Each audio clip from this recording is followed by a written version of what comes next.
Welcome to the Ultimate TV Wall Mounting Guide. Today, we're going to show you how to tilt your TV wall mount like a pro. Tilting your TV allows you to achieve the perfect viewing angle, providing optimal comfort and reducing glare. Let's get started. First, make sure your TV is securely mounted on the wall. Ensure that all screws are tightened and the mount is stable. To tilt your TV, locate the tilt adjustment screws on the back of the TV mount. These screws control the angle of the TV. Using a screwdriver, loosen the screws slightly.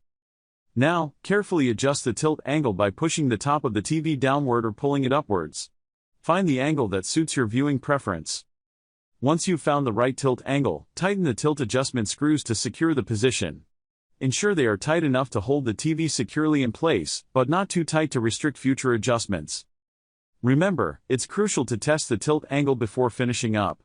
Sit or stand in your typical viewing position and check if the angle reduces glare and provides a comfortable experience. If needed, make minor adjustments until you're satisfied with the tilt angle of your TV. And there you have it. You've successfully tilted your TV wall mount to achieve the best viewing experience. Thank you for watching our video, and don't forget to subscribe to our channel for more helpful tips and techniques.